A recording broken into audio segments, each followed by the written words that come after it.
another episode of the Chaotic Minds. I am your host, Devontae Ewing, aka DJ Thunderbase, and I am joined today with my co-hosts. Hello, guys, girls, and squirrels. I'm Henry Montney, also known as Mayhem the Heart's Mace. Hello, I'm Dark Trooper, coming from you live from a secret location, aka my couch, with my special co-host, my doggy. All hail the fluff, all fear the spit, for I am the Supreme Llama Overlord. Hey, Layers! Hey, Lairs. Came back! Wow, just way to detract from my intro, man. Literally, you just ruined it for him, but that's funny. Lairs, introduce yourself, my friend. You'll get over it. I won't. For like 30 seconds. Dear Llama! Woohoo! Hey there, I'm So Many Layers, and I'm currently a starving artist. Well, not really starving, but starving for employment. Oh, barnacles. Shit, I was going to offer you a burrito. Is it a special bean burrito? Hopefully that gets better for you. I mean, yeah, we can call it bean, I suppose. Thunderbase Studios. We going from there. Yes, I was just waiting for the rest of the intros to be done, but as we finish up that, we are getting into our first thing, as we always do, our relationship news with Henry Mayhem Hartman.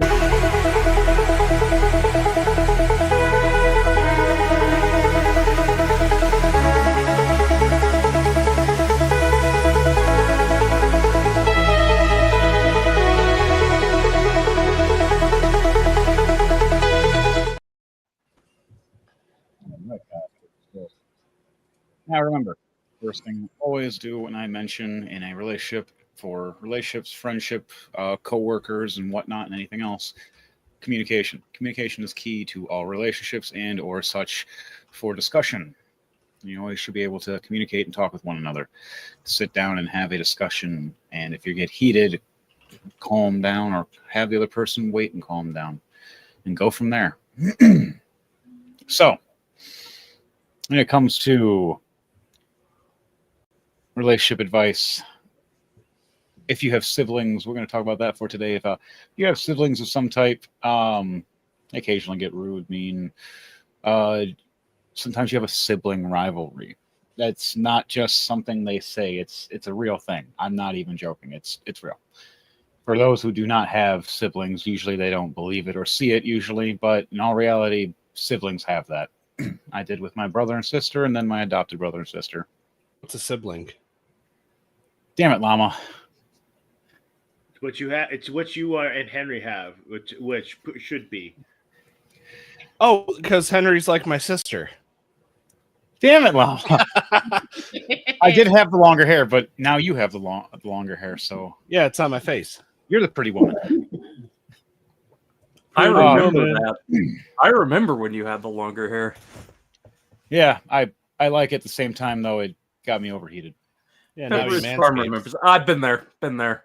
Yep. But for relationships, when it comes to sibling rivalry, occasionally you will have your spits and spouts, but you need to realize that you should work together to make yourselves better together and improve together as you keep your family name respected as well. Fighting with each other isn't always the best of, oh, I'm better than you at this. Okay, well, cool. What if we have different categories? You better than me at this, I'm better than you at that. And that's what I derived from with my siblings, and I had to get them to understand is, hey, look, one of us is good at martial arts, the other one's good at vehicles, the other one's good at art. And then once I got good at everything, they all hated me.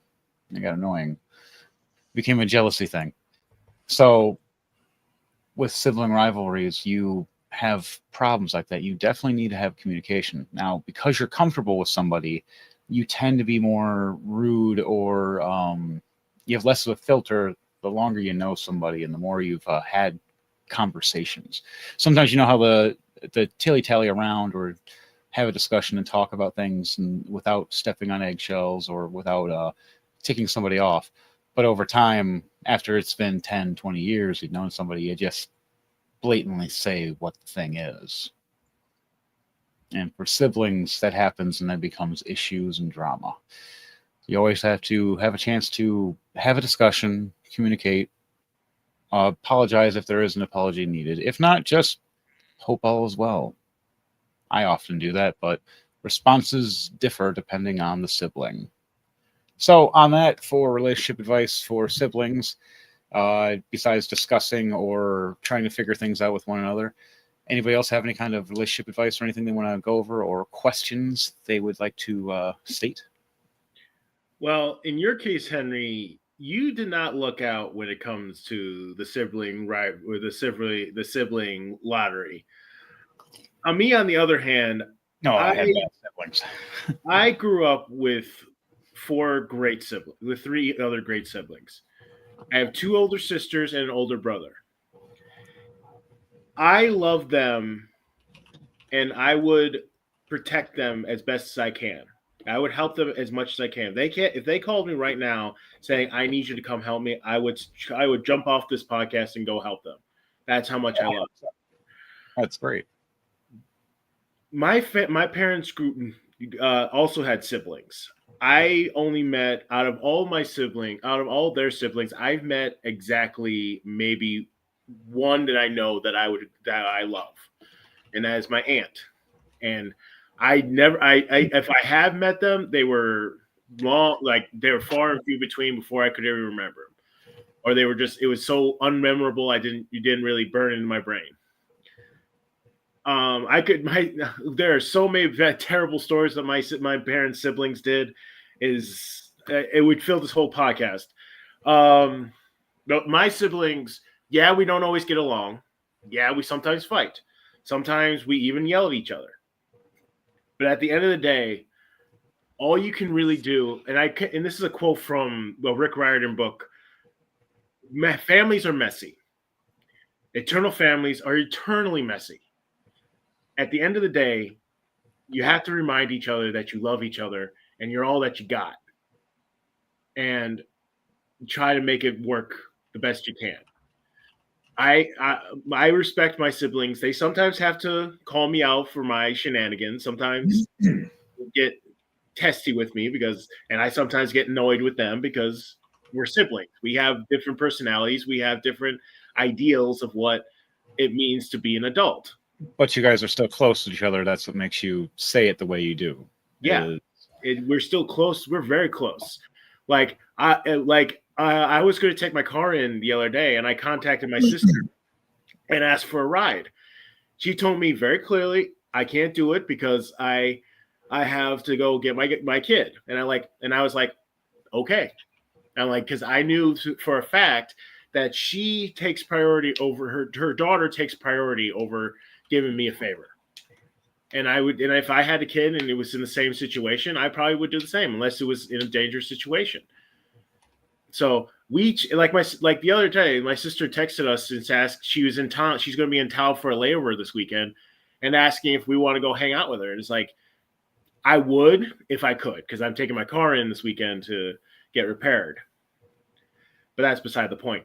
My point is that we make time for each other because we cared about each other and we want to be in each other's lives.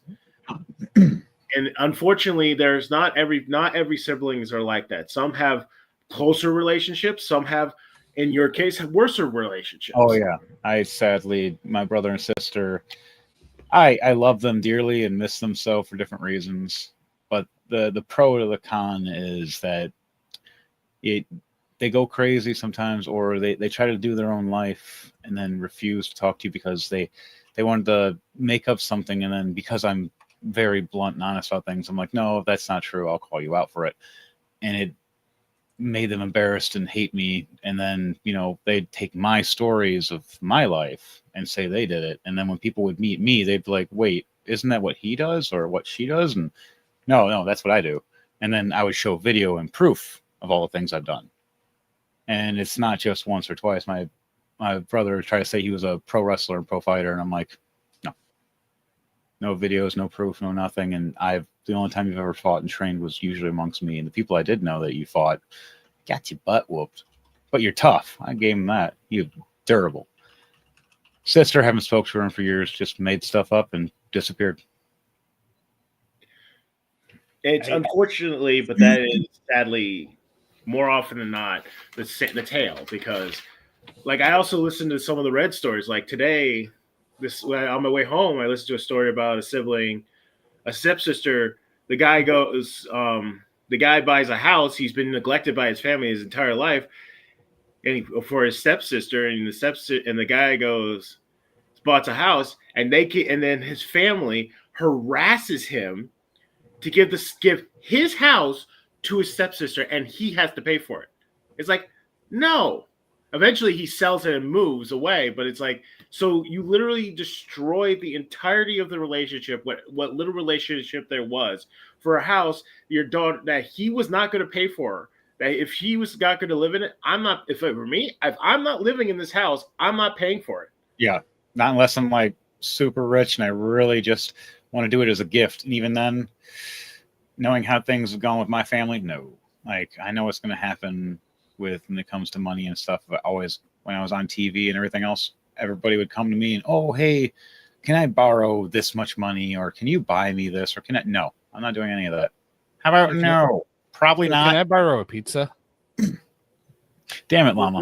With no intention. I'll return it eventually. No, it's got to be Ninja Pizza. No, Llama, it's got to be Ninja Pizza.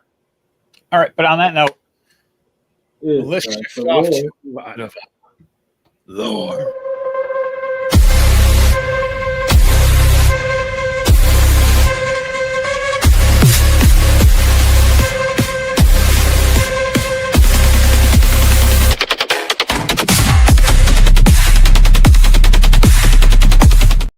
Greetings, my true believers. Today we're going to be talking about a celebration that just happened this last weekend. It's called La El Día and I'm sorry if I pronounce this right. I do not speak a lick of Spanish. Día de los Muertos, also known as the Day of the Dead. Again, I apologize if I mispronounced that. It's a Mexican holiday that spans for 3 days. Well, yeah, about 3 days. It starts on October 31st and ends on November 2nd. It is called the Day of the Dead. This is a celebration.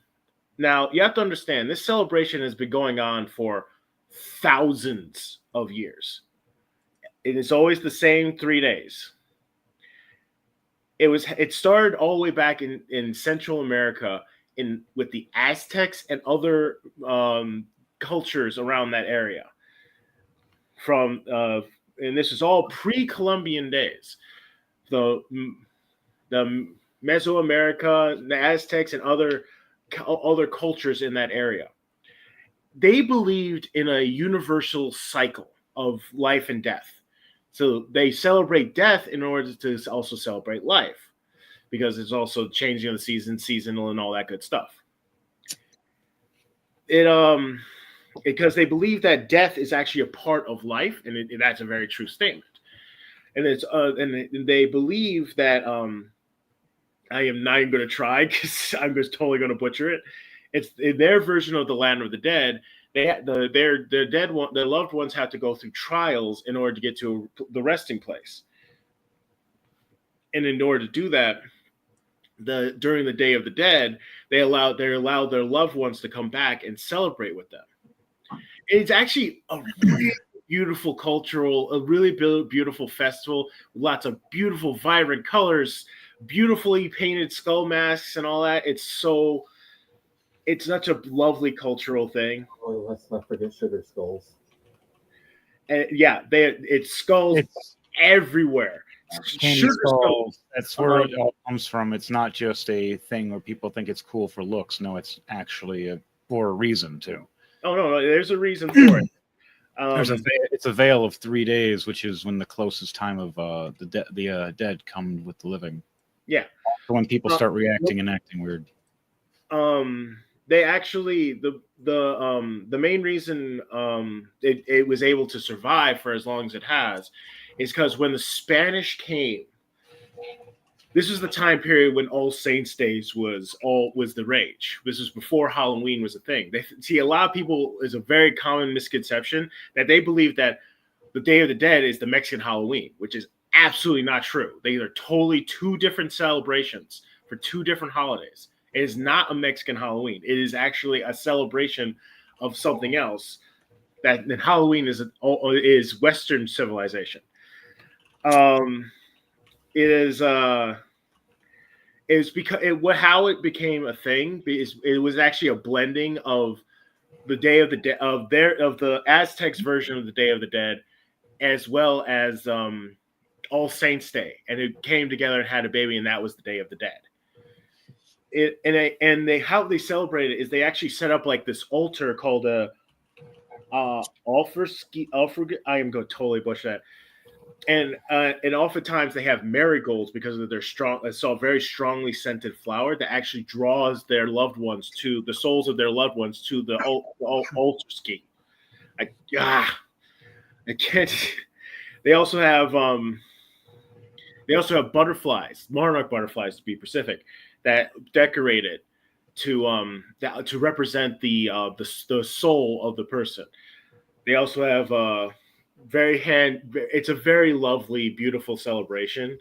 And what else? I think that's about it. You guys got any questions? I enjoy the celebration of it. I honestly, from the pictures, the art designs, I think it's Llama. It sounds like a beautiful celebration. It's a very lovely, beautiful culture. And honestly, when I learned about it today and listened to videos about it, I'm like, this is an actually really cool celebration. Clarification: was that a Damn It Llama? Yeah, that was a Damn It Llama, and he's making it twerk. Damn it, Llama. That's 2 now. I'm stepping up my game. I just swear to God, you get this video demonetized. All I see is a freaking llama twerking up here. I swear to God, Llama, if you make this video demonetized, I swear to God, I'll come over there and smack you. Why would he get demonetized? Just saying. Oh, anyway, next video. Next. Off topic. Totally. That's Chaotic Minds for you. Now it's time for a bit of birthdays. Yes, it's time for our celebrity birthdays.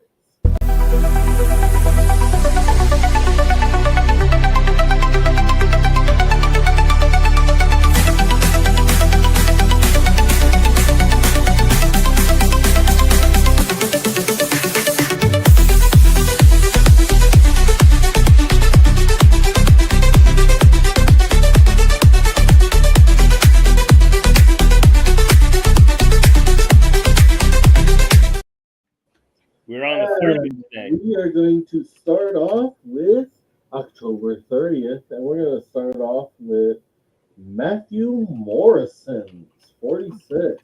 Most commonly known as the teacher from Glee.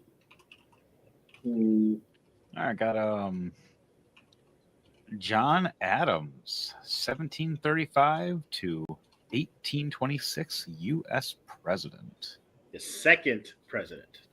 Well, Yeah, I believe he was also a brewer. he did a lot of things. All right. Well, most of the founding fathers did a lot of things. All right, let's go next on the list. Let's see. Edge, the WWE superstar, 51. He's now in AEW. Is that his real name? He changed his name or No, something? his real name is Adam Copeland. Okay, I was gonna say there it is. Oh, here's one. Henry Winkler, 80 years old, TV actor and movie actor. Guy is hilarious.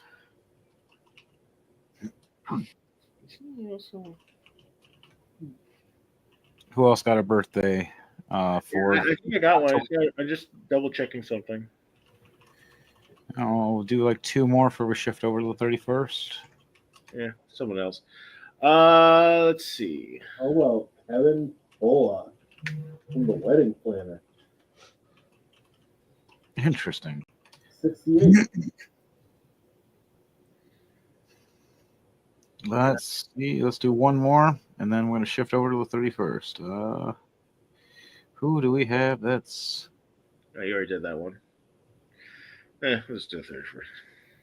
what about Michael Beach, 62, a movie actor.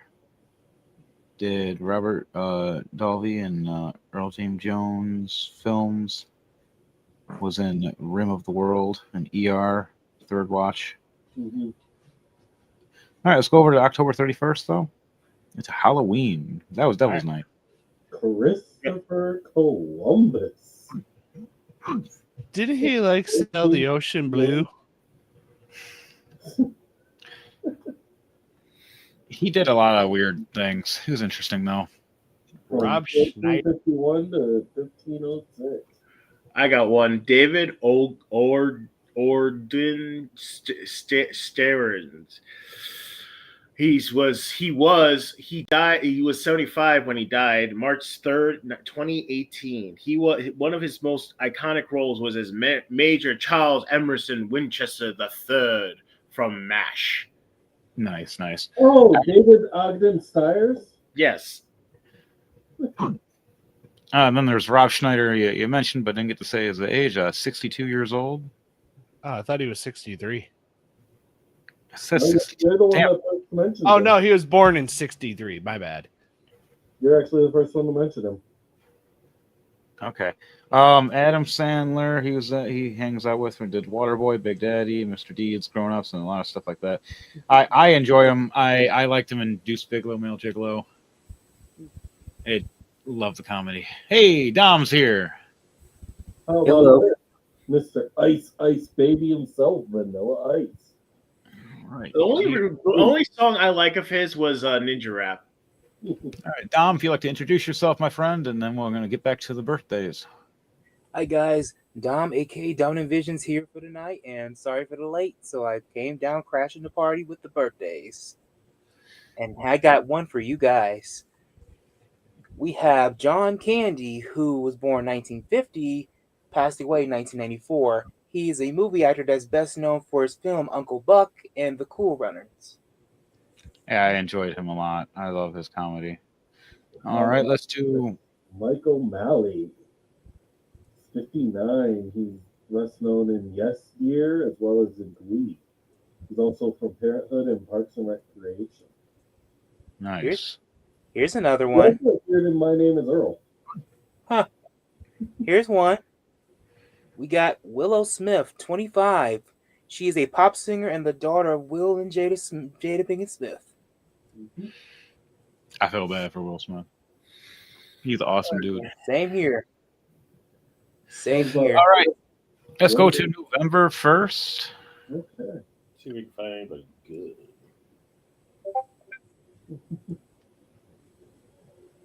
Ooh, pretty interesting lineup here. Okay. All right, who would like to start off for November 1st? Yeah, I'm looking. Ooh, how about this? From the K-pop group Twice, we've got Jung Young. She's 29. Very nice. Whoops. Here's one.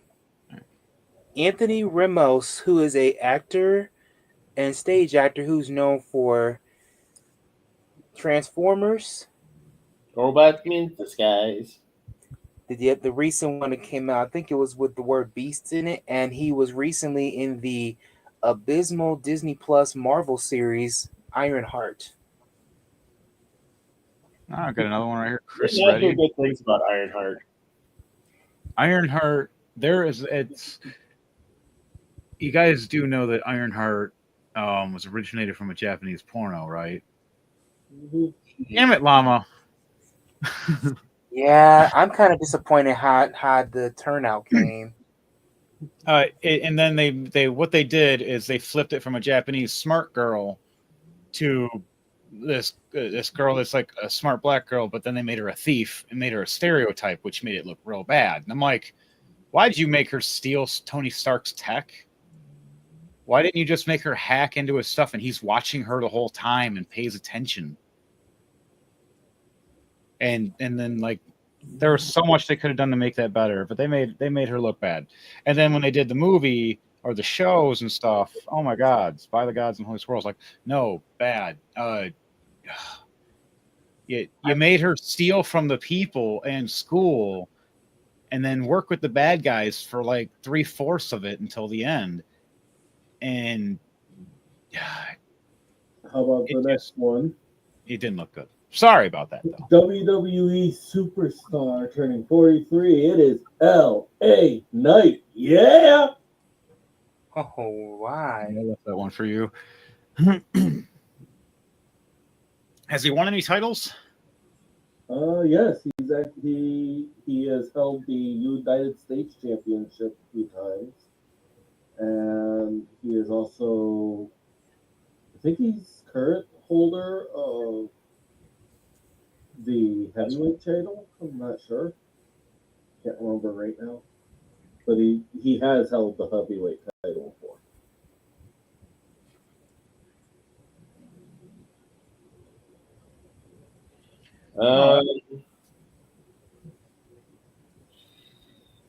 Okay.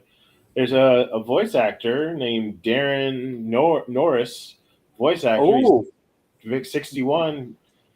He's known for being in The Fairly Odd Parents and Tough Puppy. those shows were created by Butch Hartman, and yes, Darren Norris played in Fairly Odd Parents. He played 3 characters: Cosmo, Jordan Von Strangle, and Mr. Turner. No, you mean the absentee father who left his child alone with an abusive babysitter? Huh, pretty Ooh. much.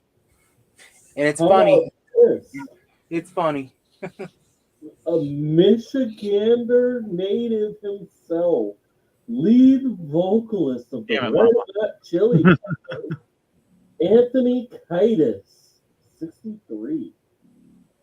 Nice. He's from Grand Rapids, Michigan. Hello. Pretty nice.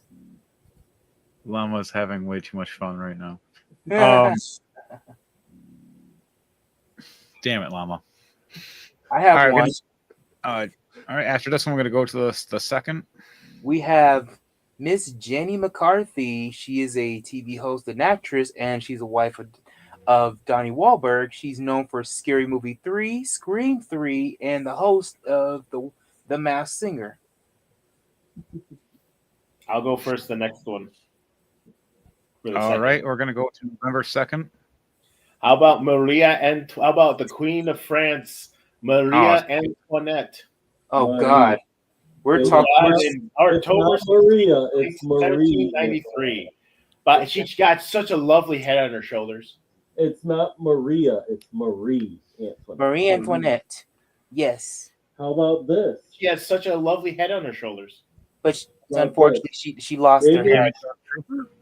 Do you think she used Head and Shoulders to wash her hair? She Damn used it, a Mama. guillotine. She No, was they probably used a in guillotine on her. The guillotine on her and King Louis. So you're saying they took a little off the top? a lot. Yeah. Pretty Oh much. my God. That was the French Revolution. Anywho. So, David Swimmer, I was about to- 59, best known for his role as Ross in Friends. Friends, And Melman from Madagascar. Mhm. I And keep forgetting that he he's was played. the captain from Band of Brothers. And recently played in the Goosebumps Stay Out of the Basement remake. I'm not sure how to feel about that one. Got another one right here. Daniel Boone, 1734 to 1820, an explorer. Very interesting. Wilderness roads of the old Kentucky. Do you think he had a theme song? Hunter and Trapper. Howdy, Hoody, Woody. I Do you think believe he it had a- do you think I he had think a it may theme have also song? been. I think it may have also been Daniel Boone who discovered the passage through the Appalachian Mountains of Tennessee, As a matter of fact, there is a town named after him in North Carolina, in the Appalachian Mountains, just before you get to Johnson City. There is Pretty a town. interesting. Johnson. How about James K. Polk? Polk. He's the 11th president of the United States, who won victory in the Mexican-American War, which gave the United States the present Southwest. Hmm. All How right. we about got- this? The rapper Nelly. Haha. Isn't that a third? Very nice. I also have one as well. We have. I lost the face. Oh, here we go. Catherine Isabel, 44. She is a horror movie actress. She's known for Ginger Snaps, Bones, Carrie 2002, and Freddy vs. Jason. Nice. All right, we have one. James K. Polk. That was just said by. We already did that one. Yeah. Oh wow. I didn't even- All right. John Chu, Ooh, very 46 interesting. director. Or how about Hannah Hart? She's a YouTube star and her channel is The Drunken Kitchen, My Drunken Kitchen, where she drinks a lot of alcohol and tries to bake while she's drunk. She sounds like a house bartender. Sounds fun, but notably dangerous. That sounds like someone is a house bartender of some sort. All right, let's do one She more also before gets we paid shift $1 million over to November to finish people's drinks. 3rd. Yeah, we'll do one more before we go to November 3rd. Anybody have one? If not, I have one. Sunny Sandler, 17 years old, movie actress. She is the daughter of Adam Sandler. Oh wow. She All right, we're appeared in on a few of his films. now we're in November 3rd. All right. Started Got off with The Nick Thompson. 31 R&B singer. Check. What? I think we tried to say ours at the same time. Oh, my bad. Go ahead, Thunderbase. Was Mick Thompson, guitarist from Slipknot. How about Oh. Dolphin Lundgren? Dolph Lundgren? Yeah. Yeah. 68. He's most notable for being the Russian from Rocky 5 And he Or- made Yeah, He he's made played the on a lot of actors. and being in the Expendables as the astrophysicist who got really high and shot people. he also made an appearance in Imagine Dragons music video Believer. Mhm. Jim Cummings, 73, a voice actor, best known as for his characters in Disney franchises such as Winnie the Pooh, Darkwing Duck, Aladdin. Chippendale Rescue Rangers, and Goofy. Aladdin. Yes, he was the guard in Aladdin. In Winnie the Pooh, he played at least 4 to 5 characters. But And- was he in Aladdin? Yes, he was one of the palace guards, Raoul. Winnie the Pooh. Winnie the Pooh. He played the titular character Winnie the Pooh, Piglet, No, I don't want to do her. Rabbit, He was and also Tigger. in Lion King. You know, that Dark Trooper, that didn't sound like you're swiping left on somebody. Well, Damn it. unfortunately, there's Just- one person I don't want to talk about, and We don't talk about that. Oh, we all know who it is. I mean, I think I'm doing pretty good today. I'm up to 10 in 34 minutes. Sweet. We'll Okay. teach you a How lesson about one day. Kendall Jenner, 30. All right, let's do more before we shift over to November 4th.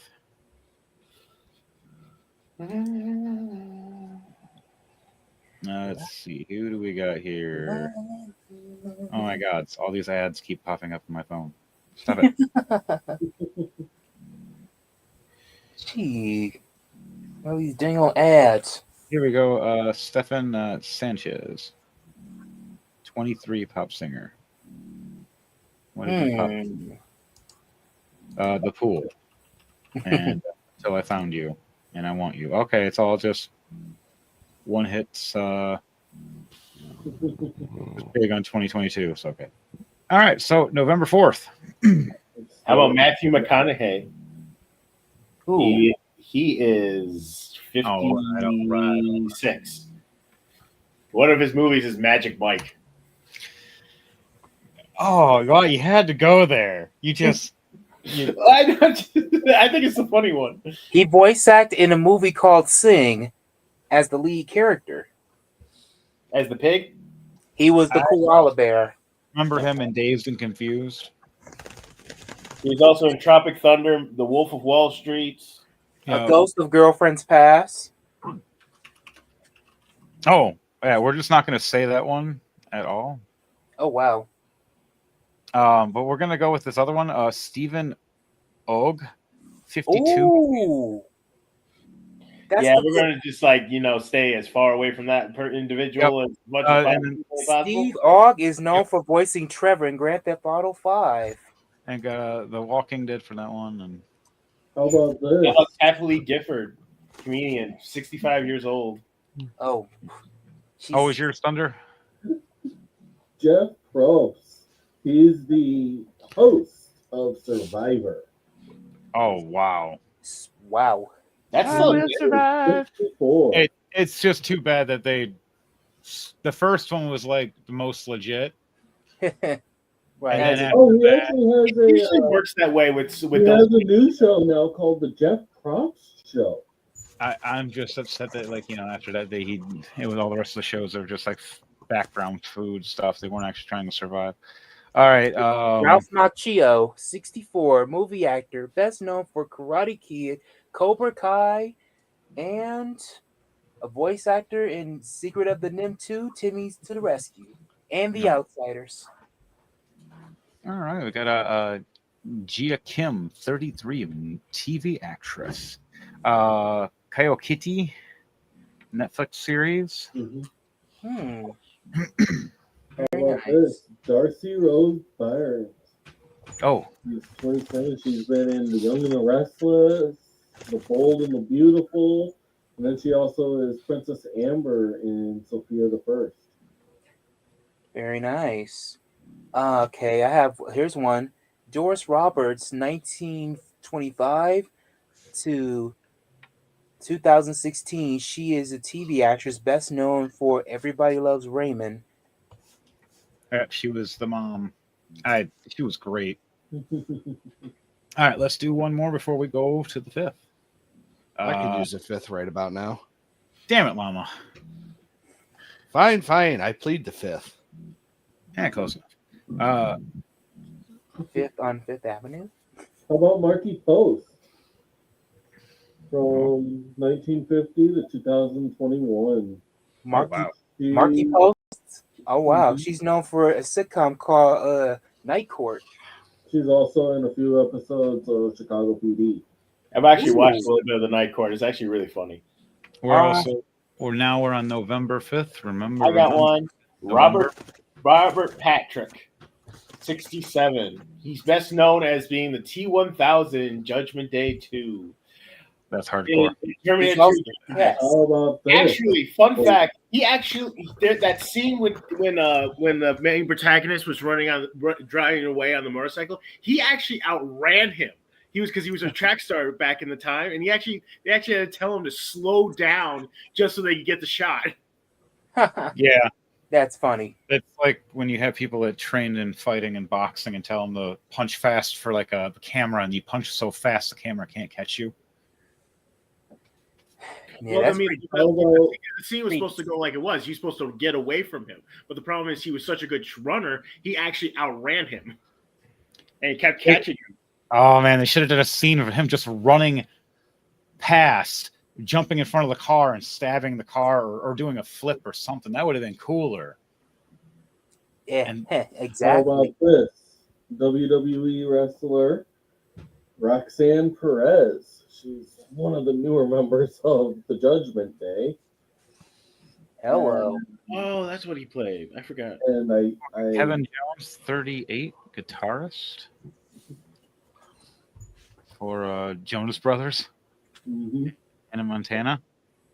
How about Sam Rockwell, 57. Best known for playing in Galaxy Quest as the Exodus member and the Green Mile. And there was the other one. It was one that I really liked. It was Iron Man 2 as what's his face? Hammond Hammers. Oh yeah, How about this one? Brian Adams, Bigger 66. Nice. He is the one that did the song "Everything I Do, I Do It for You," and also Summer of '69. What about How about Art Fem? Garfunkel from Simon and Garfunkel, The Sound of Silence? In the sound of silence. is that real? I got one. How about Femke Janssen, who's best known as Jean Grey in the X-Men films in the 2000s, and Olivia in Hemlock Grove. How about the I'm X-Men. totally gonna butcher this. Talia Swinton. Yes, you did. Tilda butcher that. Swinton. The ancient one from was Doctor Strange or was it Thor? It was Doctor Strange and Avengers Endgame. She was also the White Witch in The Lion Witch of the Wardrobe. And then she's up for being casted in the new Harry Potter series. They want her to unfortunately play Voldemort. How about this? I'm not sure about Robert that one. Patrick, 67. From Terminator 2, Judgment Day. Also, Oh, we already did that one. oh, okay. Wow, way to just rain on his parade, Dark Trooper. So mean. Oh wow. Damn. All right. What about this then? Ike Turner, Oh 1931 to 2007. uh He's an R&B singer, and he's the former husband of Tina Turner. I'll do one more, and then we'll wrap it up for tonight. No, we still got today to do.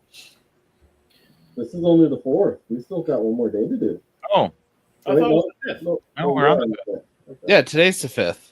Oh, and we're on the 5th. I thought we were on the 4th. Right. I mean, you were reading people born on the 5th. Yeah, get one or two more in there.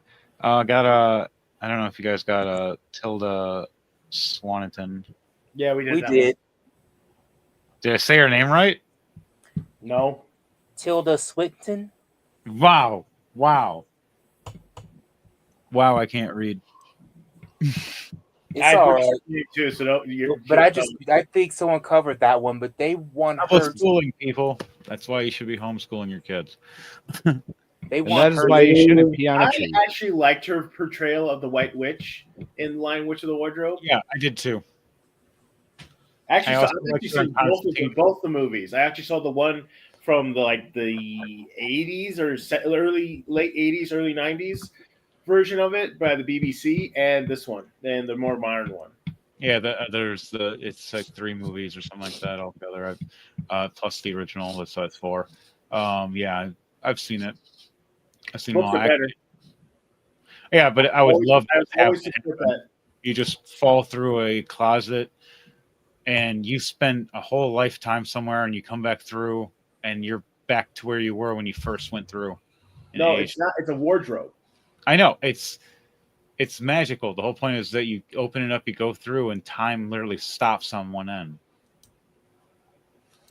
Yeah, but you said closet. A wardrobe is not a closet. It's an actual You piece know of what I furniture. mean. The concept is just Don't make me come out of the wardrobe. Damn it, Llama. All right. Okay, let's move on to the next one. It is time for safety tips and skin protection.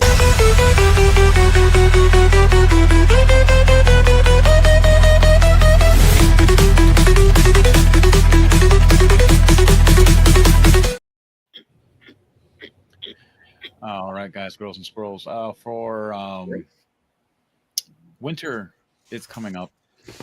Mind yourself to get some salt, things like that, so you don't have to worry about slipping and falling if and when the snow and or ice starts showing up for some people in certain areas, such as where we are compared to other places.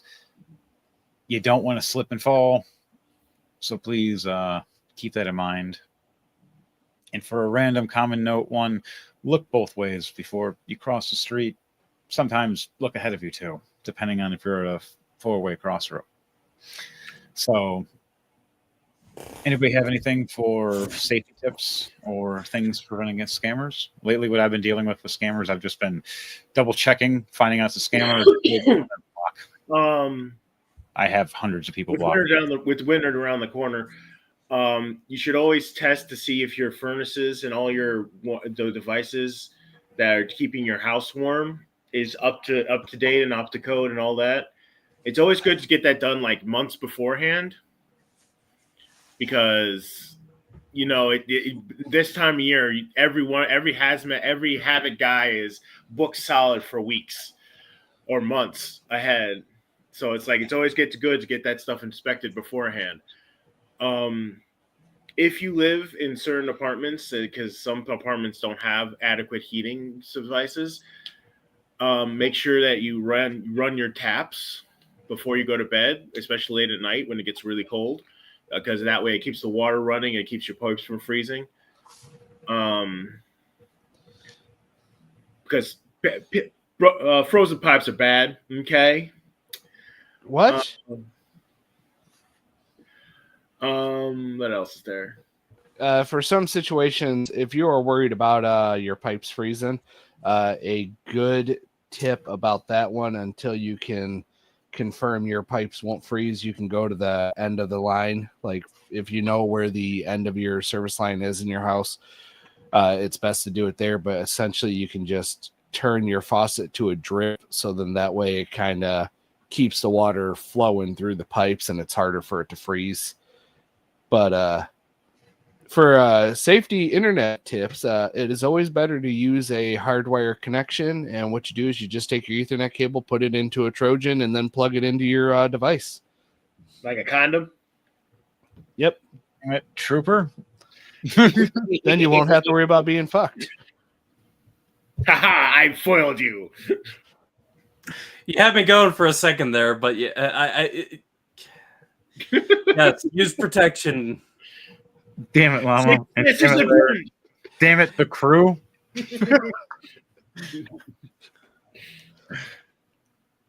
It's part of the theme. Safe sex is important. I mean, especially when you're looking at porn. You choose the right one to be with and just stay with that one, and you never have to worry about it. You have to protect yourself from electronically transmitted diseases.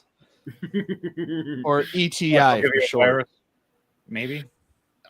Or just electricity in general, because I'm sure it's not sticking my willy in the light socket.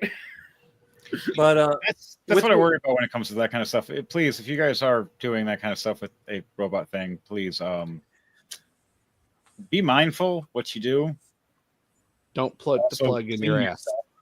I've watched so many videos online of people talking about this stuff. I'm like, what is going on here? I'm still trying to figure out why they I have a few tips.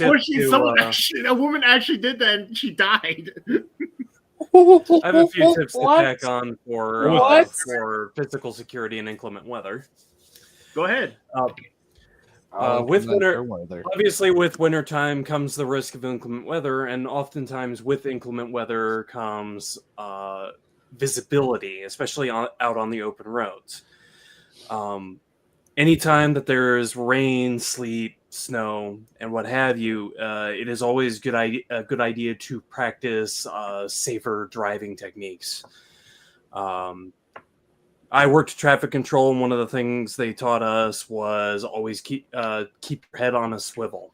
You want to be aware of all the vehicles around you and their approximate distance from you. Don't just rely on your mirrors. Objects are often closer than they appear.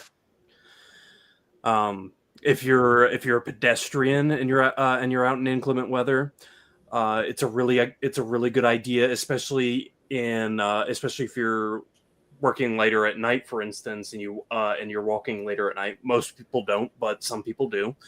wear high visibility clothing. Oh my God, yes. I wear They all make- black. I've Do been- Mama. for the love of all that is good in the world, do not wear all black if you're going to be walking alongside the street at night, Yeah, you're Well, just gonna get. especially in inclement weather. I'm like, I cannot tell you how many times I've seen guys walking. Like, I actually was going to dinner with my father one night, and it was pitch black, and we narrowly missed a guy because they were walking in all black, and they were African American. They were all black. And wearing black clothes, and they were walking in the middle of the damn road in the turn lane. And I'm like, oh my God, guys! And luckily, my dad was fast enough and it stopped before he hit them. But it's just like, oh my God! It's like, are you trying to get yourself clipped? Anyway, also with that is, if you can't afford it, get all weather tires on your car, because every little advantage helps, and it's always a good idea to have every little advantage in your car to Now- make sure that you get home from point A to point B in one piece. As a truck driver who has driven up and down mountains in weather, the only time I ever shut down is when they are like, "Hey, yeah, no, you got to put snow chains on your truck."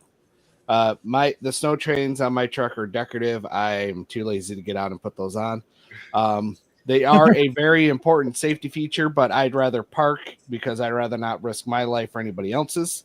But for my actual safety tips for the general population, when you are driving in slippery weather, terrain, any kind of slip hazards, do not slam on your brakes. It is way too easy to lose control of your vehicle. It is best to learn what is called controlled braking. And that is where you do not just slam on your brakes. You want to apply pressure, release. You want to. It's called pumping the brakes for Yeah, the or- layman.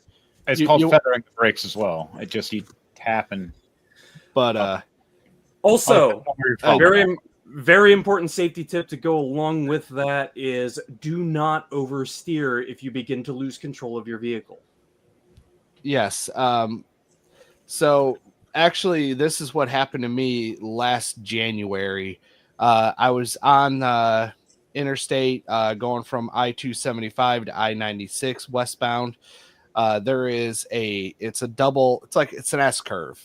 As a trucker, I was already slowing down before I even got into the curve. Because I was going at a reduced rate, a driver of a pickup truck, he decided he did not want to be behind my slow vehicle, and he decided to accelerate.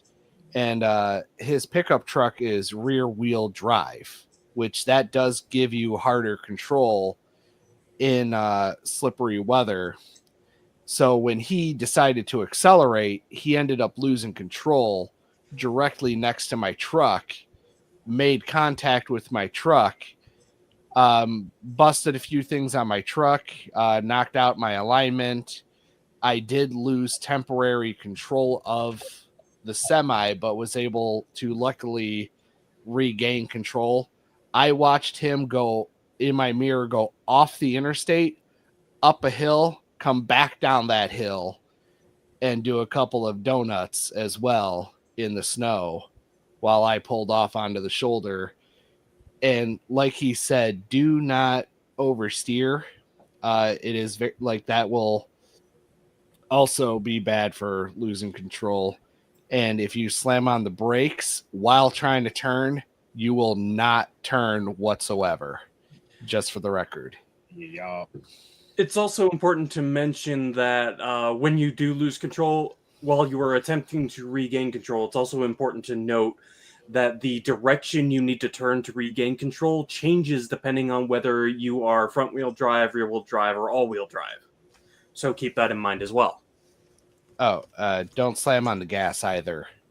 If you're trying to regain control while using the gas, you want to stagger the gas pedal, because if you don't let your tires grip, they'll just spin out. Same principle with braking as with acceleration. Yeah. I had an ex do that at a stop sign. She had a pickup truck, and she just slammed down on the gas to go and ended up spinning out from the stop sign. And I just sat there and watched her do it. And I was driving in my pickup truck behind her at the time, and I pulled out, blocked up the road so she could get her truck flipped back around properly. Wow, that's a crazy and scary experience. But on that note, for safety tips and for scammer warnings, we're going to shift over to a little bit of lore and for Warhammer. Floor! Whoa! Pie!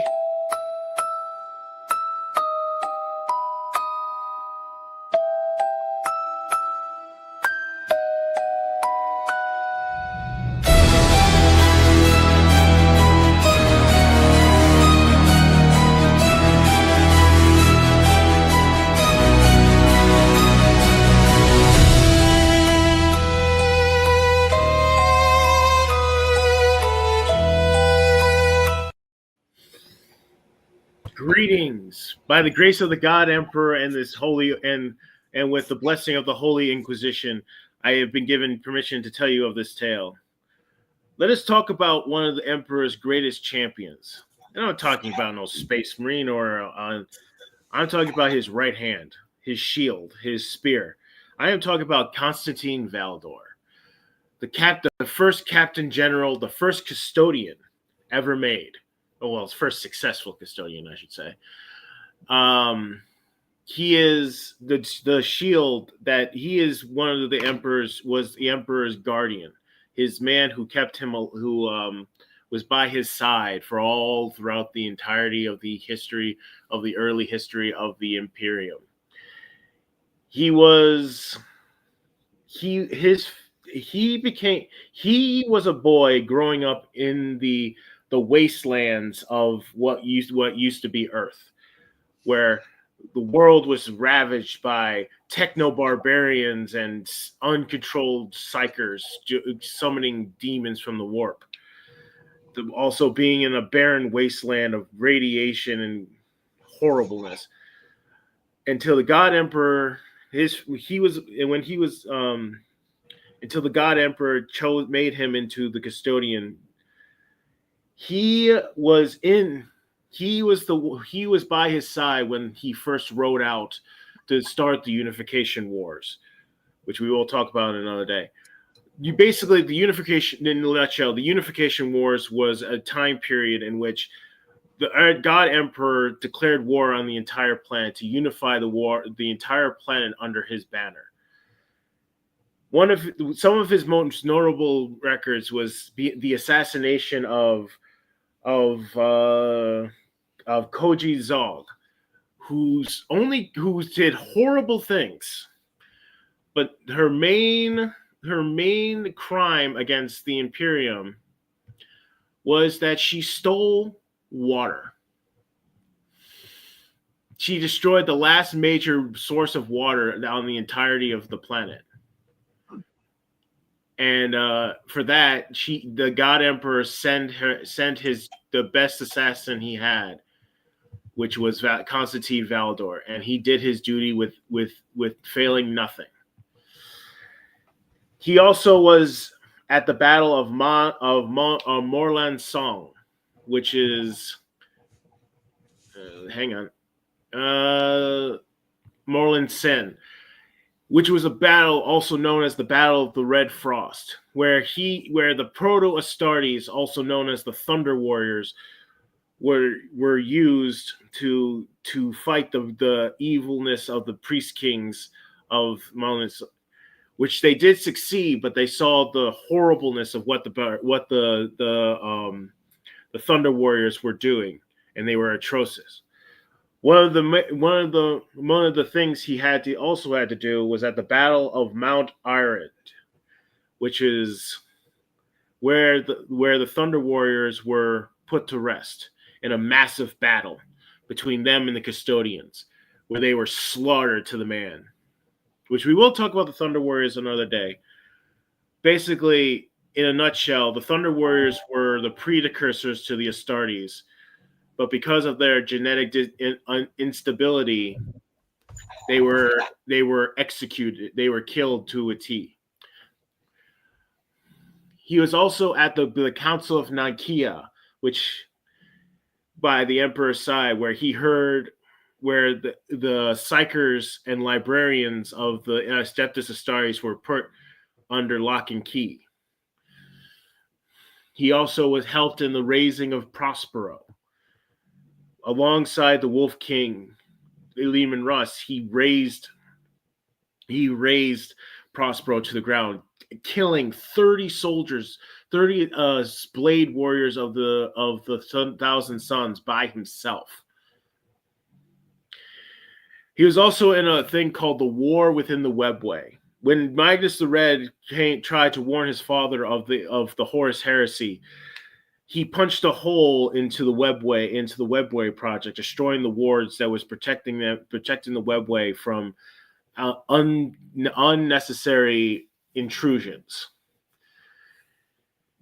By doing this, he unleashed an entire waves of demons. The 10,000 custodians fought bravely and tirelessly, along with the Sisters of Silence in the Webway, while the Emperor held the line with his psychic might. Sadly, most of the custodians were massacred, and only like 1,000 were left at the end because they just could not reject the God Emperor's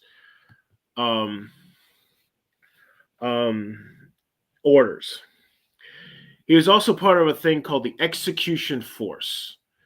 This, after they learned about the Horus Heresy from Isfahan III, Constantine Valador voluntarily, by himself, went to the secret at the time, the Officio Assassinorum, which is a clans of assassins, which we will talk about another day.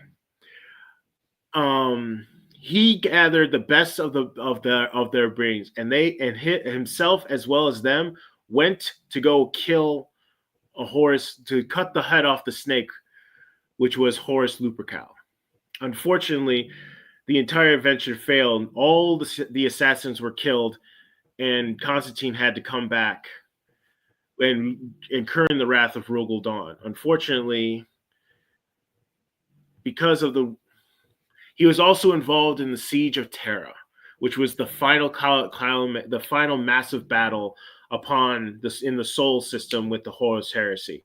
By this time, all the Primarchs who were sided with Horus were all changed.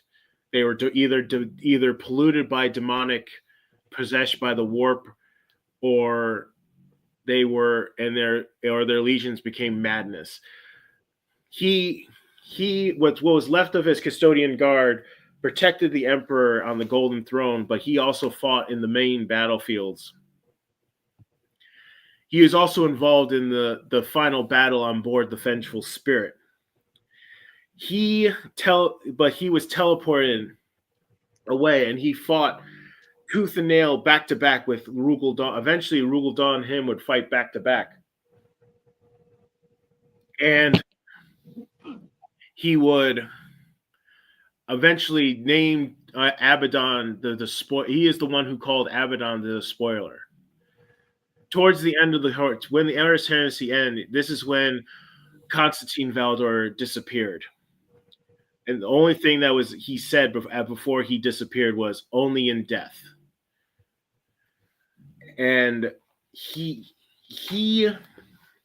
is basically considered an unofficial Primarch because he basically is a Primarch in everything but name. He can actually go toe to toe with the Primarchs and sometimes win. That's about it. You guys any questions? What kind of weapon style? His weapon of choice is actually a very special weapon. It's called the Abolosian Spear. It's actually one of two spears. The other spear was with Leman Russ. He hates that spear. But this spear has been with him since the Unification War. This spear was given to him handcrafted by the Emperor himself, and it has a very special power. This spear allows him to see the soul of of the person who was slain by this weapon, and it's a pretty powerful weapon. That spear could probably have killed Horus if it given half a chance. All right, that was awesome lore. Where are we gonna jump to next, my friend? Some Politics. games. Oh no, Or- sorry. Which one? I think we should do gaming.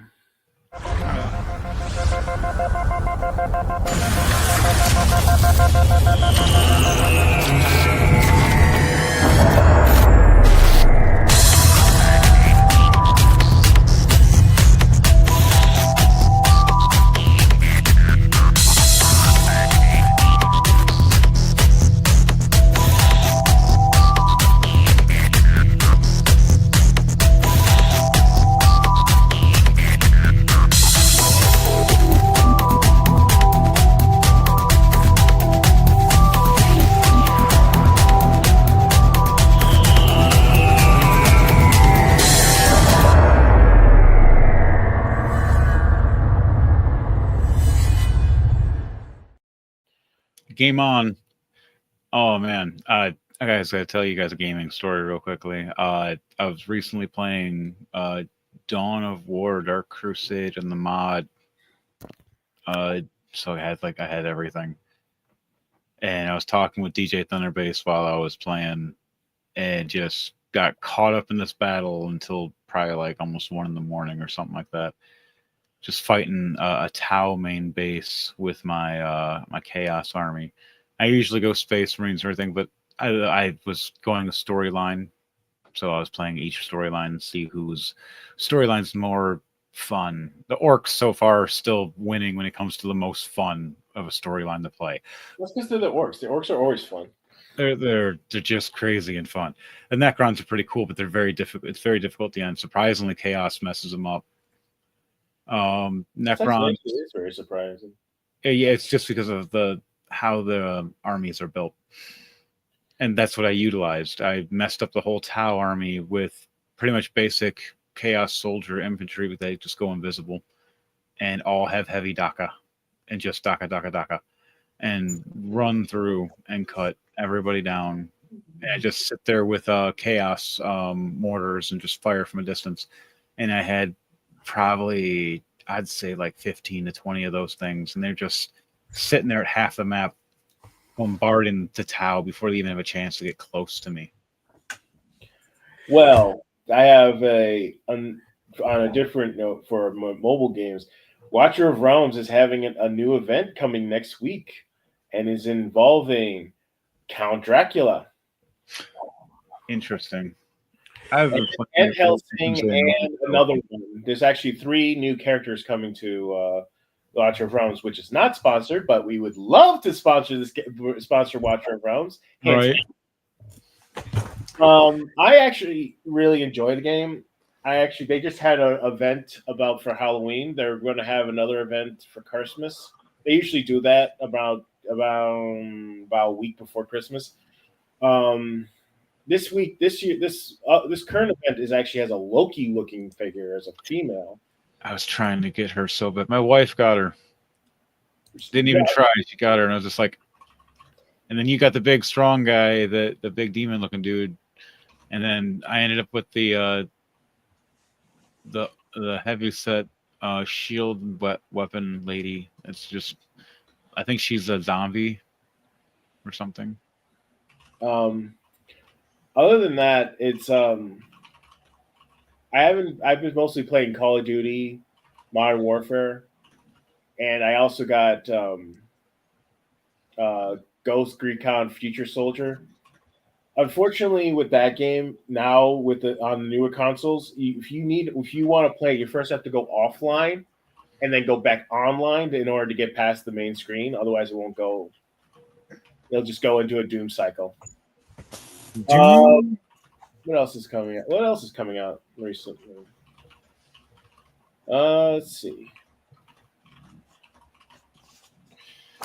So I was playing that. I was watching my buddy James play Space Marine 2. Man, I want to download it so bad, but he downloaded a game on there. I can't figure out how to uninstall, which is weird because I'm an administrator. It should allow me to, but I have to go through like logging back in through his stuff, and I'm like, I don't want to log into your stuff. You do it. So I have to wait so many gigs.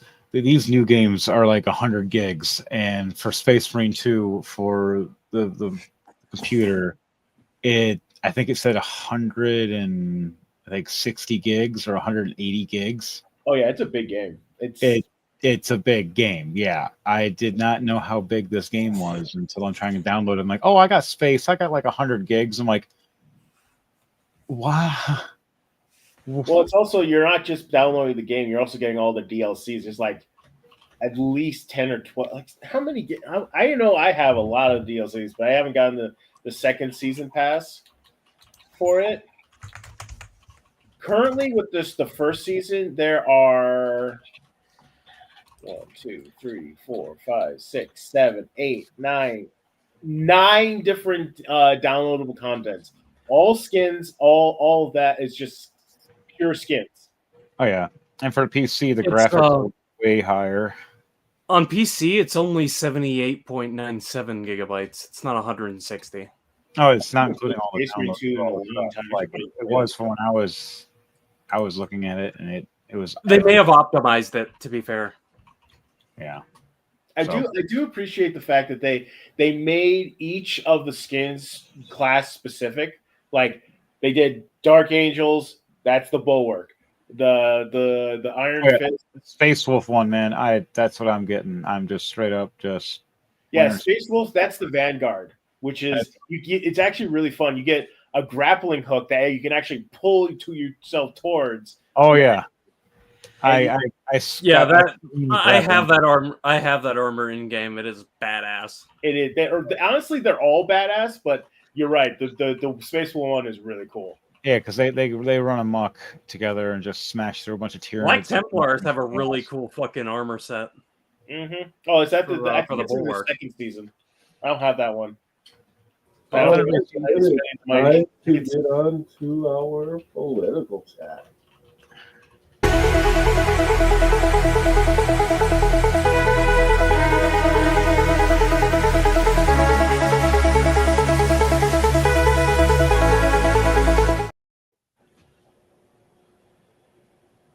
So politics, they suck.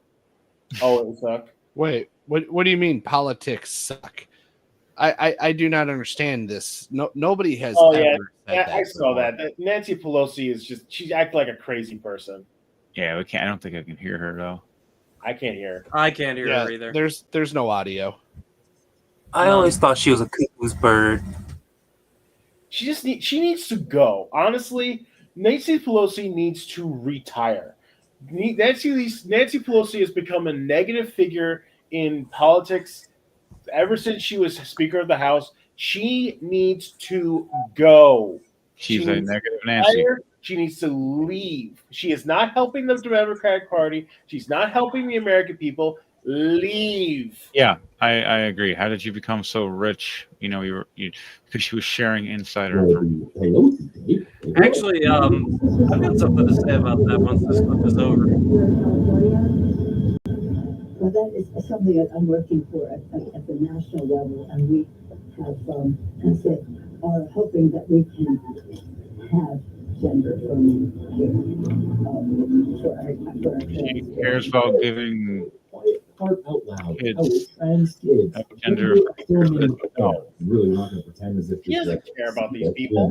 She doesn't. She cares about the profits. For Joe Biden on the campaign trail. That's why she's doing the thing that she admitted that he supported this. do or shoot anymore. Like there needs to be term limits for this stuff. The thing is what she is, what Nancy Pelosi is a thing called a corporate Democrat. She's basically a Republican and Democrat, and she's basically like you said, she's a wolf in sheep's clothing.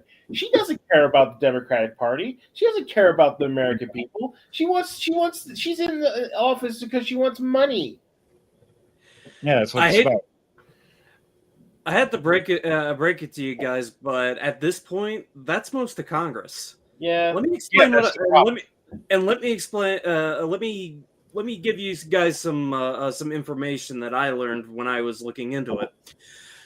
The average age of members of Congress is like 57 in the House of Representatives and up to 64 in the Senate. The average age of an American citizen is only 40. That's an age, you're looking at an age gap of, at a minimum, 17 years, and that's in the House of Representatives, which is the portion of Congress that is supposed to have the closest ties to the constituents compared to the Senate. Yeah, that's the problem. They need to make. I'm not finished. Oh, my bad. Now, add on top of this, 53% of all the seats in Congress are occupied by people who have stock in publicly traded companies. The kinds of changes that we would need that need to be implemented in order to bring the country out of the economic crisis it is in right now for the average American citizen, you need a 2/3 majority who are willing to do it.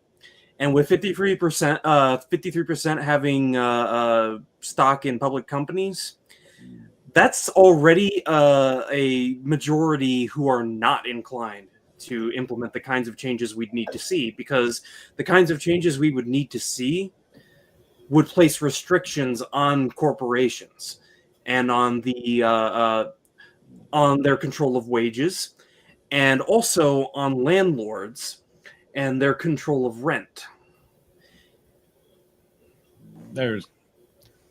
I would rather they would run things by the rules instead of always taking a shortcut, being cheap about things. It's always about greed. That's what the biggest problem is. People turn evil for greed. I don't like that. All right, let's see this about the View. Translates before the House of Communication. The Speaker's Marjorie Taylor Washington, Greene D.C., is kind of October 31st, 2025. I hereby designate the period from I have no clue how that even happened. Neither do I. Look, she needs to wait her turn. Okay, we're trying to listen to this young man first. She needs to wait. Oh, damn it, Llama, but you're right. You're lying, but you're right. That counts. That does count. But it's funny. Translates before the House of Communication. Really?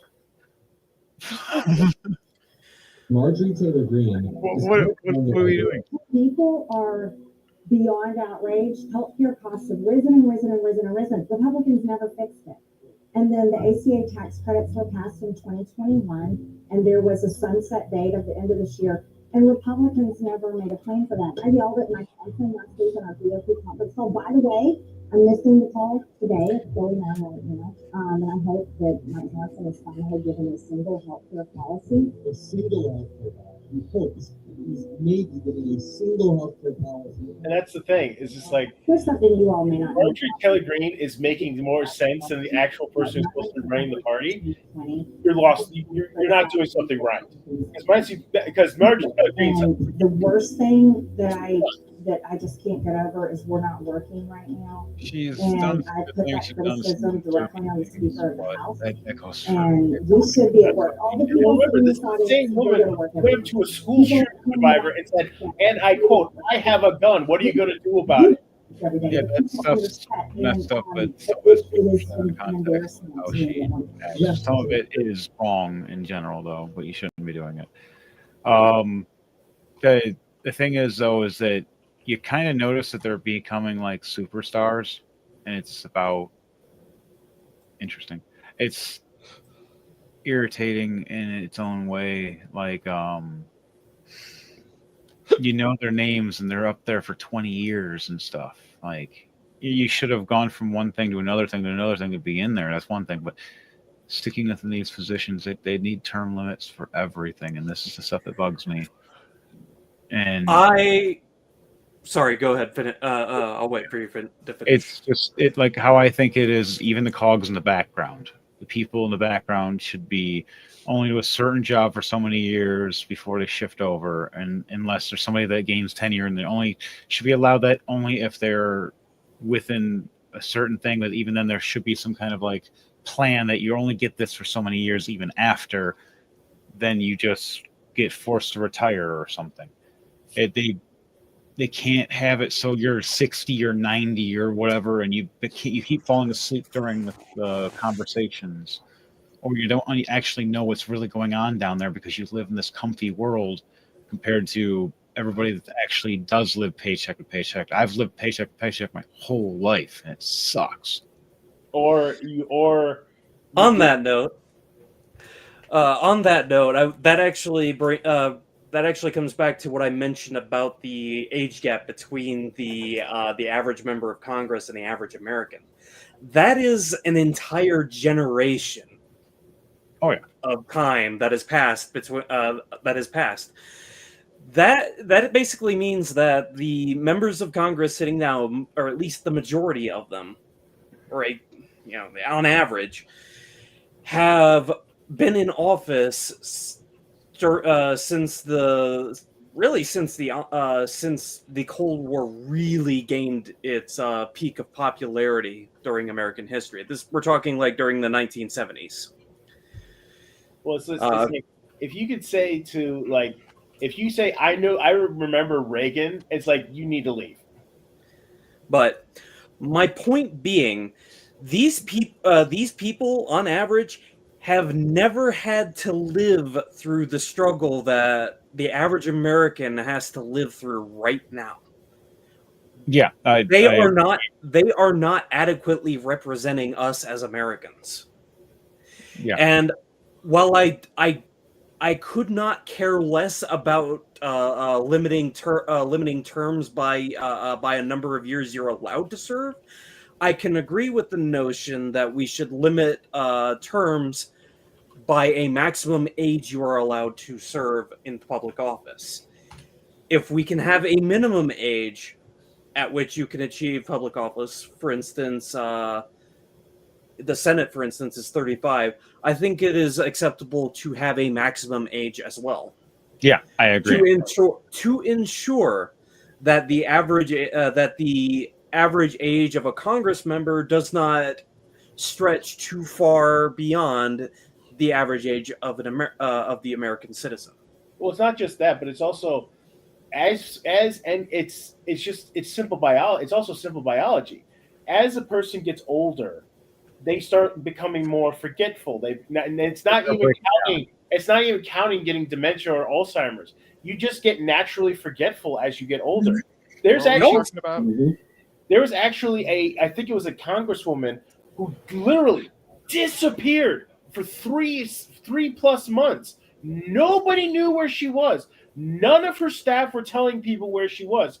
They did find her eventually. You know where she was? She was in a mental institution because she had dementia. Yeah. But adding on to that, there are some financial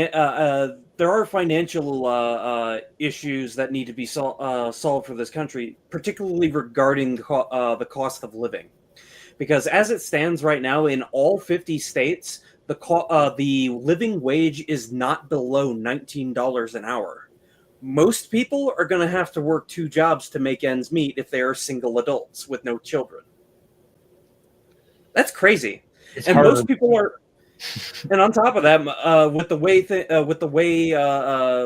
the cost of land, like purchasing a house, has risen, most people 30 years of age and younger are never going to own a house in their lifetime unless they inherit it from their parents or from their grandparents or somebody else who actually owns property. Yeah, that is true. It's hard for other people unless they luck in the draw and just happen to just like, oh look, I won the lottery. Or, oh, they got something with something for getting fame or rich. That's actually a very rare percentage, though. It's not as high as everybody thinks it is. There's a lot more people that suffer and everything, and it's hard for But I, people, I actually posted a video on our Discord couple I think last week. And it actually pointed out that one of the biggest factors of the French Revolution was the wage gap between the big gap between the rich and the poor. The main reason is when the rich where the French aristocrats were throwing lavish parties, spending most of their time at at Versailles, and that was one. It was by design because that was the whole point, is so that the king could keep an eye on the aristocracy. But the problem is when your lords are all at a party doing stuff that you really should not be doing, you're not there tending your lands and making sure your people are feed. And then people were starving. You know how pissed off people get when they have you know how angry people get when they have empty bellies? Very. yeah, well, it comes down to the people of the ones that could take care of themselves and couldn't. Like back in the day, it was a lot different compared to now. There was a significant amount of noble apathy at the time, but I think the bigger issue was that led to the French Revolution, and particularly led to the problem of starvation, was the way the tax structure worked at the time. There were so many taxes on every aspect of life in France at the time that those people who had land to grow food on, they could not afford to eat. Nobody could afford to eat because they were being taxed the fuck out of, and it kind of. Or kind of dealing with it that kind of parallels what we're dealing with right now. Hell, people are not starting families right now because they can't fucking afford to. Yeah, my wife and me waited too long, and we're older now. We're having kids now, but it's not. It's harder. I'll send you the video later, so if you want to watch it. But let's go with this one of this Louder Crowder, the awesome dude, very on this country. And I will tell you this: when people say it's not left and right, man, politics isn't a team sport. Well, I've been pretty clear. I'm not going to fake common ground with people based on a lie. But I will agree that as far as dishonesty right now, that's not exclusive to the left and the right. It's become an industry, clickbait, and misleading people. The algorithms, which were supposed to make consuming content more convenient, have really just sort of become this mechanism to showcase exactly what you want to hear said. It's almost made it impossible for people to communicate a dissenting point of view that might be beneficial to your worldview. So I get that. That being said, I'm precluded as a Christian conservative nationalist from voting for anyone in the Democrat Party. So I want to make sure that's really clear. But here's a quick flashback before we get to the current interview that just was released with President Trump. 60 Minutes. They're at it again. Remember this when they selectively edited the material out 25% higher. Show like what shows and what actually did happen. Are blaming you and Joe Biden for that. Are they wrong? So you are correct that under our leadership, the United States of America has recovered and is stronger than any other so-called developed nation in the world. Which was true. And it's just the word salad. But And you're right. They should not have edited it at all. You have accused Donald Trump of using racist tropes when it comes to The thing Haitians. is, Kamala Harris at the time, They did the same thing to Trump. They did the same thing to Biden. A lot of people, they're just editing and putting things what they think that would make it sound different than what they actually say. And then there's parts where they like abolish things during their conversations. And Those who claim the mental of journalism, you can't just take things out of context and present it as a whole truth. It's irresponsible at best. Things being taken out of context. That's quite the I pause just thought right that- there. I didn't figure that was a perfect quote for the moment. Damn it.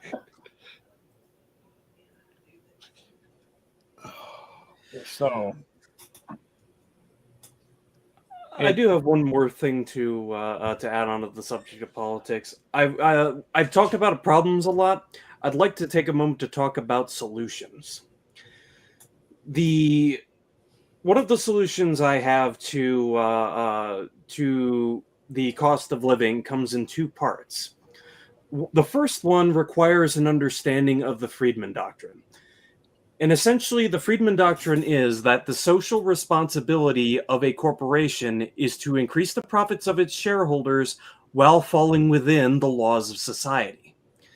So, if the laws of society do not encourage companies to work towards desirable social outcomes, then the rules of society need to change. I propose instead of just raising the unilaterally raising the minimum wage, that we instead codify on a federal level a system by which each state determines its minimum wage. This minimum wage should be equal to the cost of living in each state. Doesn't it do that in some? It does, but that isn't. But that is a function of each state's constitution, not necessarily. That is a function of state law already. It is not federally codified. Right. It needs to be federal. The reason it needs to be federally codified is to ensure that all 50 states comply with this. Well, the idea before. Hang on. Let him finish. First of all, the power of law does not flow from the top down; it flows from the bottom up. It is why it takes three quarters of the states to ratify a change to the Constitution. It is why it requires not 3/4, but 2/3 of Congress to pass laws. So circling back to what I said about the cost of living. It shouldn't just be a measure of cost of living in state, but also the cost of living in municipality. For instance, New York City has a much greater cost of living than, say, certain other areas of New York. That should be taken into account as well. Now, adjusting minimum wage in this manner is not the only thing that needs to happen in order to achieve a solution, because, believe it or not, it is not just what companies are willing to pay or forced to pay workers that affects the cost of everything. It's also the cost of rent. Yeah, that I agree 100% right there, though, is the cost of living itself, and just in general, has gone up drastically. Like, I used to own a nice big house of like 5-6 bedrooms and 3 bathrooms. It was $950 a month, which was less like maybe a little bit of the utilities, and that was it. And internet was $25 a month for like almost full gig. Now these days it's double, almost triple that. Now, on that note, a lot of people blame the obscenely wealthy for the situation we are now in, and yes, to some degree they are right. But I don't think that the solution is a direct and forceful redistribution of wealth. No, I think that the solution to work towards parity between the various social strata is to put into place regulations which discourage the obscenely wealthy from gaining their wealth by draining the resources of those of lower social status. So to that end, I believe that there needs to also be a federally codified system for determining the maximum amount that a landlord is allowed to charge for rent. This should be based on the amenities that a building has and its occupancy.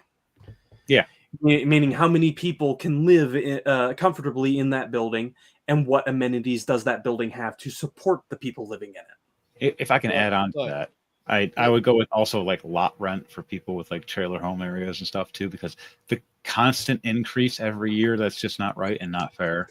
Yeah, that is a factor of that should also be a factor of the Well, that could be a flat rate. If it can support a trailer, then the rent should be determined on the fact that it supports a trailer, not on whatever trailer is installed. Or a prefab Not home. supposed to increase every year, and that's something that a lot of these places do. Is they call it lot rent and increase, and it's a gradual increase. It starts off say On that note, and on then that note, to 1,000 within a couple of years.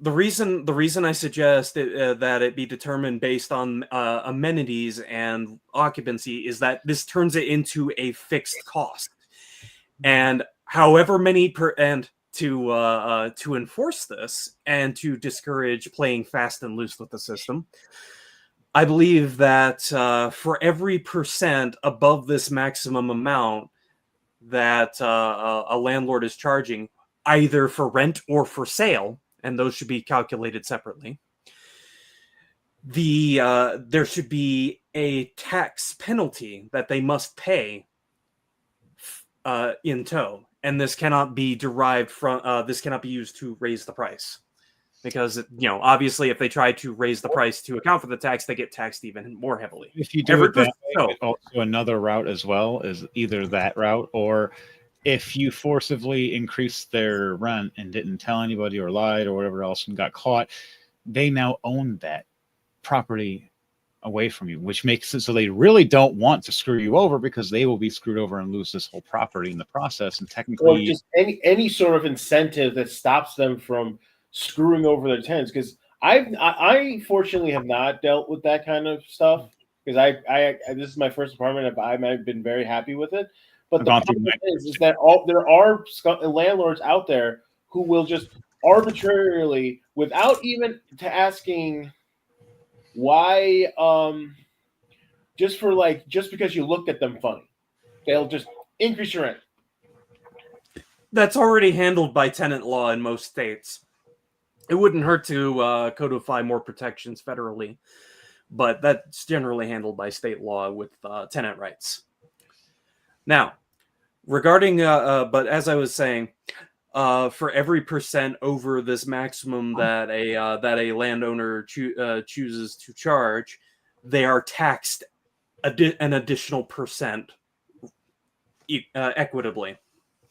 Meaning that this ends up being, I believe, it ultimately is a multiplicative penalty, because if they charge 100% over the maximum, they are getting taxed an additional 100%. So the more they charge, the more they are getting taxed. Like teaching them a lesson for cheating. Yeah, I agree on that. It would just have to put it in a certain wording of understanding and get it all proper. But let's go on to this video right now and then have some more discussions.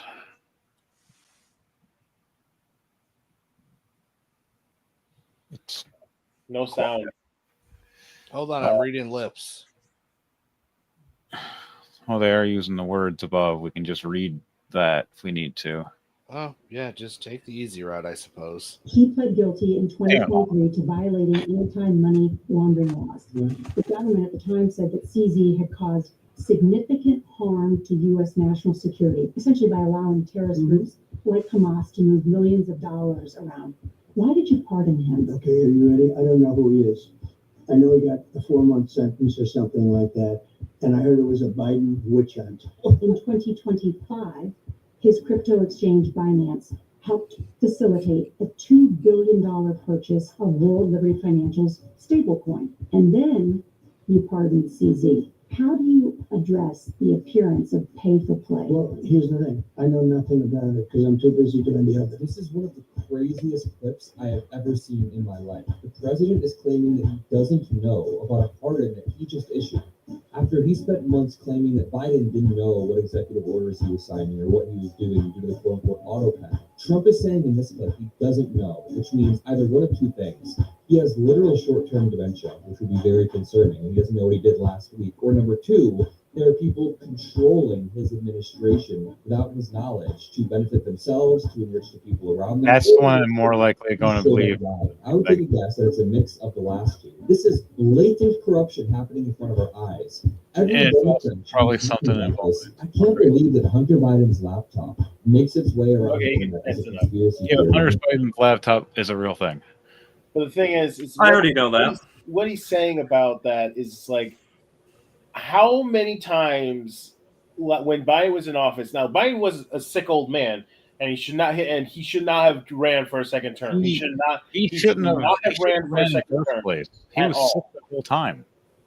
He was in stages of cancer He was- prior. Yeah, he was. He was a sick old man who should have done exactly what he said he was going to do. He said himself, "I am going to be a one-term president. I am just going to be the bridge between point A to point B, and end of story." He wanted to have it on his bucket list before he dies. Hey, I did all this, and I became president. And what happened? I don't remember. Like, that's the problem. The point is that Donald Trump pardoned a man who was tried, convicted of giving money to known terrorist groups, and he's saying on the record, that was on the record. He's saying, I do not know this man, even though there are records that show he purchased money that his family is connected to. That is very much blatant corruption at its best. It's like, if it was any more blatant, he literally had corruption tattooed across his forehead. That would go for every single person pretty much that's been in for the past 40 years. Mm-hmm. That's just how it's sadly been with everybody. To a certain point, some are worse than others. He's at least doing some shit.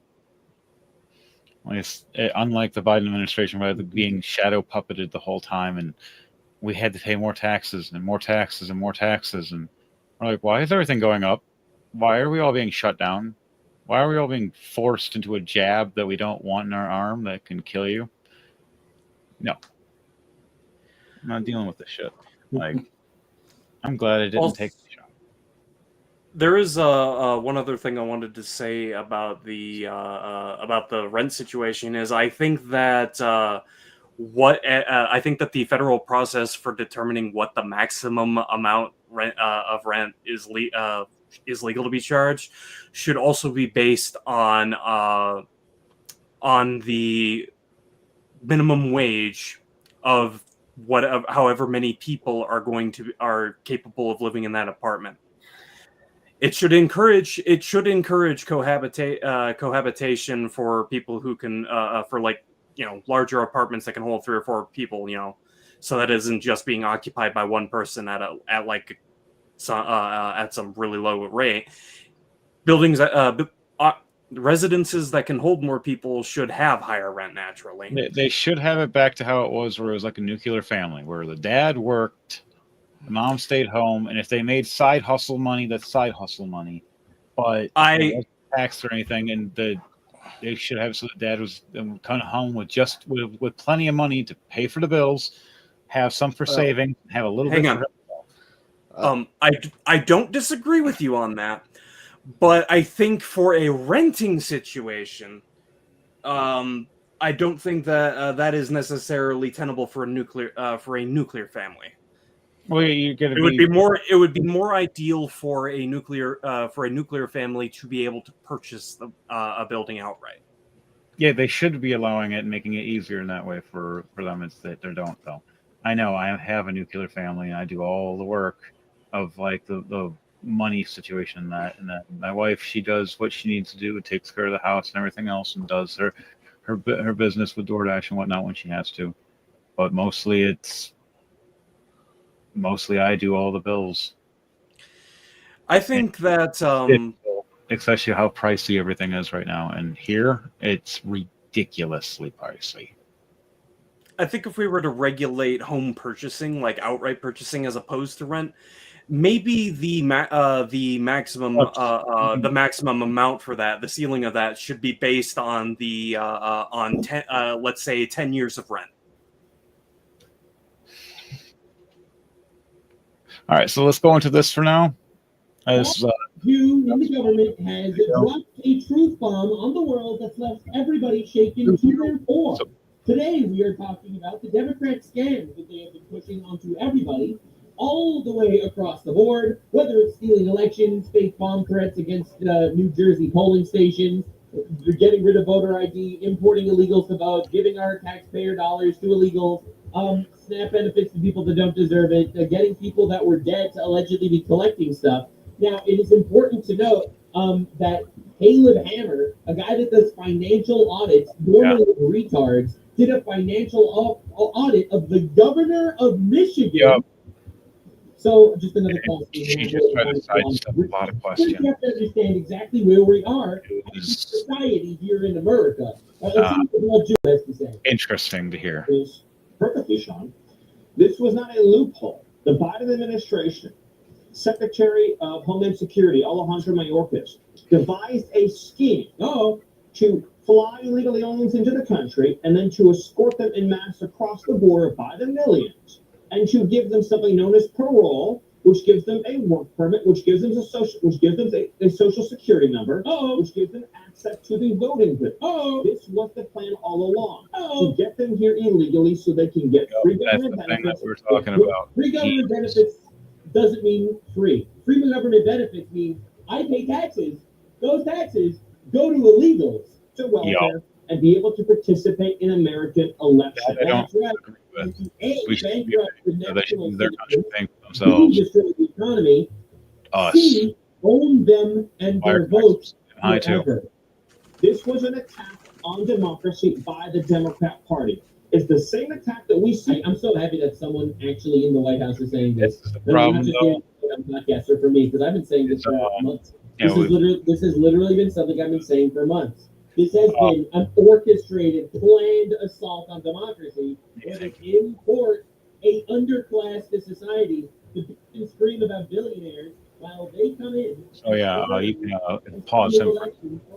Like it comes up to a good point they're trying to talk about, though. It's you constantly have one side and the other side shifting back and forth and arguing with each other, and it's very irritating. And it shouldn't be that way. Even though they try to say there's other parties that are solid, no, there should be a solid 3 parties, period. There That shouldn't be parties at all.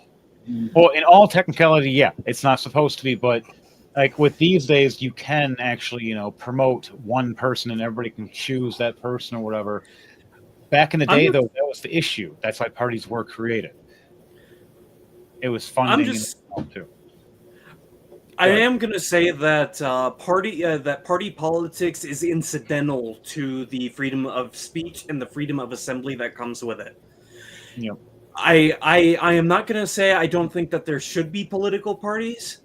I am going to say that political parties should not wield the amount of influence and power that they wield over the way voting is handled and the way that campaigning is handled. It is virtually impossible for a nonpartisan to gain to raise awareness of their own platform unless they already have an immense following, or they have an immense amount of resources in order to advertise. Yeah. With that, that's kind of the point that I was getting at with some of it. At the same time, like if they have it set for term limits for everybody, you won't have people set as like a sports team, like superstar person of, this person will jump in and do it. And it's like pro wrestling where the guy's going to get a chair and jump in. And that's the problem. I want to grab a chair and jump in. Damn it. I disagree. On that note, I'm going to go to sleep.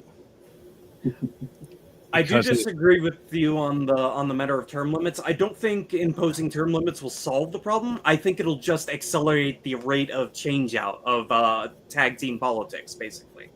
In some ways, it'll change things where people get a chance that are from different generations, not as we were talking, as you talked about in the beginning of the age and everything, which is part of the part you did agree with is the problem.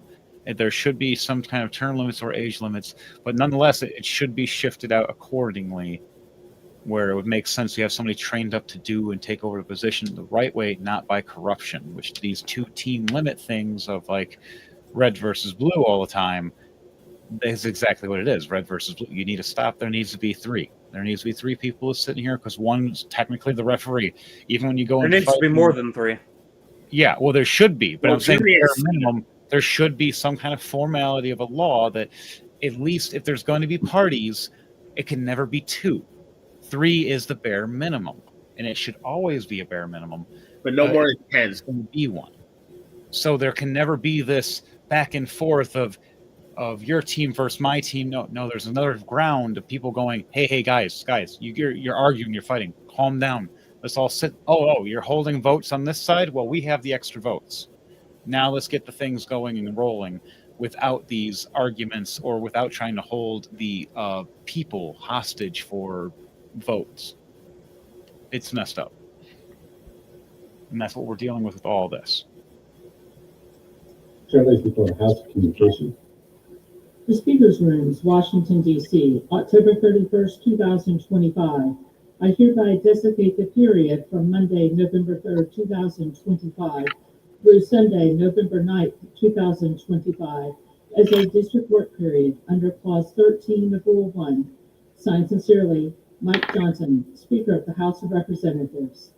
Pursuant to Clause 13 of Rule 1, the House stands adjourned until 2 p.m. Everybody on keeps Tuesday, November 4th, 2025. We just said that. Let's talk about it. Because I'm saying that because Mike Johnson didn't even have the balls to go and say it up there on do his job and get there. He said a note. He said a freaking note. That's the problem. None of these they shouldn't be trying to mess with the public like this. It's messing with the people and the worst timing too. They're doing it purposely right around Thanksgiving. From what I've heard, they're theorizing that the shutdown's going to go all the way till Christmas. I'll find other sources of money. I always do. If I need to, I'll find and figure something out. I've unsubscribed from many things. I barely do half the things I do anymore. I mostly focus on work and the family. That's it. And then the show, which is at home with the family. Until we get the studio ready, which is going to be a little while. But nonetheless, when it comes down to this stuff for the Purple People Party, that's the thing we need to focus on with this for it, because we have our left, we have our right, we have our Democrats, our Republicans. You have your power and you have your courage fighting each other, but you don't have the wisdom saying, hey, guys, I can see you two are fighting. We really need to think about this. Please and thank you.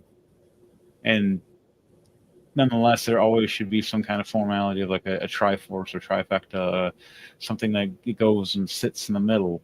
It keeps the balance, the yin and yang effect. It's worked for thousands of years, the yin and yang. It's not just some cheap knockoff thing. It's something that's real.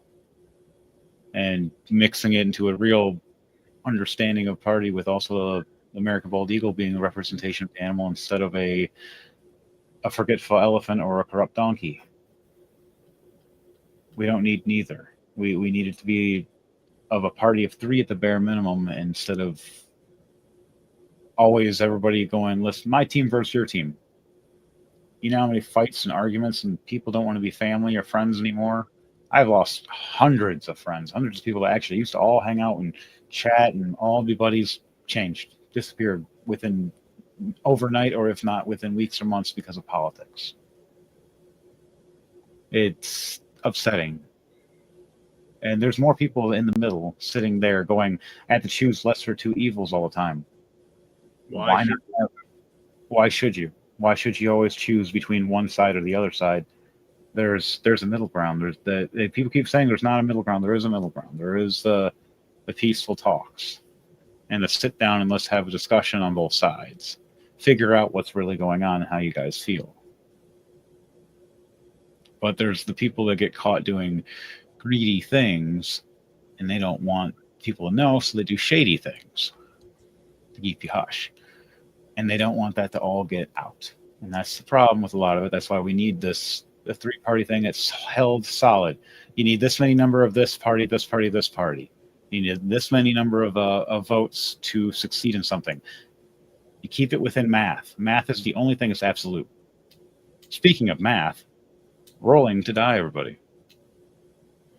Now, What is the campaign this week?